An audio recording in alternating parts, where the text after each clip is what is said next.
দর্শক, মধ্যপ্রাচ্য ইস্যুতে আলোচনা করতে এই মুহূর্তে আমাদের স্টুডিওতে রয়েছেন সহকর্মী বার্তাকক্ষ সম্পাদক সতীর্থ কর্মকার। সতীর্থ, আপনাকে এখন বিদেশের স্টুডিওতে স্বাগত। যে বিষয়টি নিয়ে আসলে কথা বলছিলাম যে ইসলামাবাদে আরেকটি আসলে আলোচনা সভা হওয়ার কথা শুনছি আমরা, আসলে কি সভা হওয়ার সম্ভাবনা রয়েছে কিনা, আর যদিও বা হয় সেটা আসলে কোনো সেই সভা থেকে কোনো ফলাফল আদতে কি আশা করা যায়, কি মনে হয় আপনার?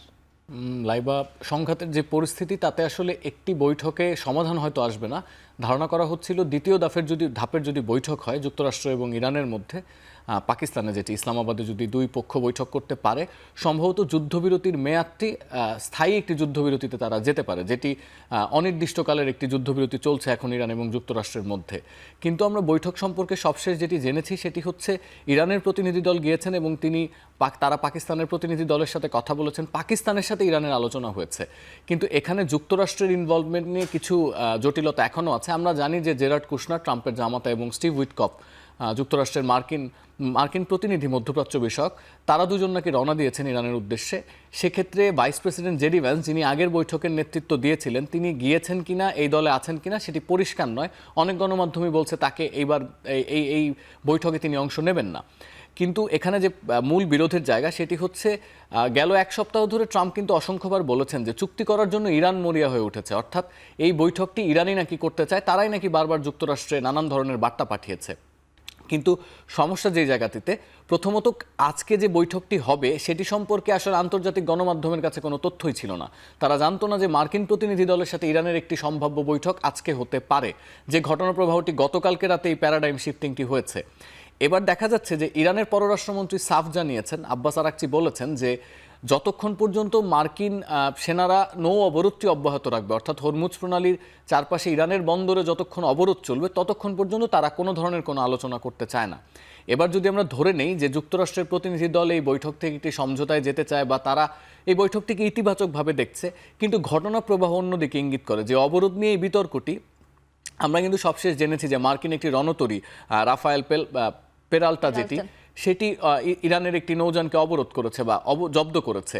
সুতরাং যে মুহূর্তে আপনি বলছেন আপনি আলোচনা করতে চান, সেই মুহূর্তে আপনি যদি আপনার অবরোধও কার্যকর রাখেন, যেটি ইরানিদের জন্য সবথেকে বড় সমস্যা, তারা যে কারণে বৈঠকটি করতে চায় না, এইরকম একটি পরিস্থিতিতে সরাসরি বৈঠক নিয়ে একটি ধোঁয়াশা তৈরি হচ্ছে। কিন্তু যেহেতু আসলে মার্কিন প্রতিনিধি দল রওনা দিয়েছেন, আমরা এর আগে এরকম একটি খবর দেখেছিলাম যে দ্বিতীয় দফায় বৈঠক হতে পারে, জেডি ভ্যান্স ভাইস প্রেসিডেন্ট রওনা দিয়েছেন, পরে সেটি বাতিল হয়ে যায়।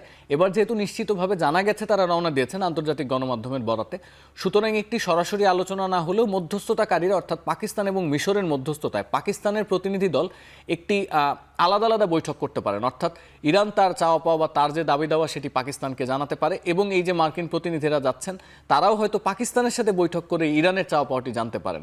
সরাসরি বৈঠক নিয়ে এখনো পর্যন্ত কিছুটা ধোঁয়াশা আছে, কারণ আমরা শেষ পর্যন্ত ইরানের পক্ষ থেকে যে বার্তাটি শুনেছি সেটি হচ্ছে, তারা সাফ জানিয়েছেন মার্কিন প্রতিনিধি দলের সাথে বৈঠক করার তাদের তেমন কোনো পরিকল্পনা নেই এবং এই বৈঠকটি করতে তারা আসলে পাকিস্তান যাননি।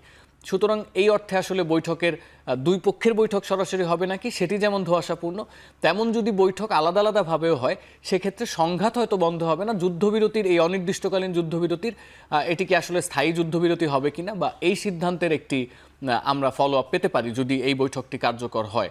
তো আপাতত এর মধ্যে আসলে আরেকটা বিষয় উঠে এসেছে অনেক আন্তর্জাতিক গণমাধ্যমে, যে এপস্টেইন ফাইলের সঙ্গে মধ্যপ্রাচ্য যুদ্ধের একটা যোগ সাজশ থাকলেও থাকতে পারে। এই বিষয়টার পর্যবেক্ষণটা কি আসলে? লাইবা, এই আলাপটি আসলে শুরু হয়েছিল 28 ফেব্রুয়ারির পর, মানে যখন ইরানে হামলা শুরু করে যুক্তরাষ্ট্র এবং ইসরায়েল, এবং আজকের প্রেক্ষাপটে এই আলাপটি আরেকবার শুরু হওয়ার একটি বড় কারণ হচ্ছে যারা হোয়াইট হাউস করসপন্ডেন্ট, অর্থাৎ যারা হোয়াইট হাউসের বিষয়াশয় নিয়ে সংবাদ সংগ্রহ করেন বা ট্রাম্প প্রেসিডেন্টের বিট কভার করেন, তাদের একটি নৈশভোজ আছে যুক্তরাষ্ট্রের স্থানীয় সময় শনিবার।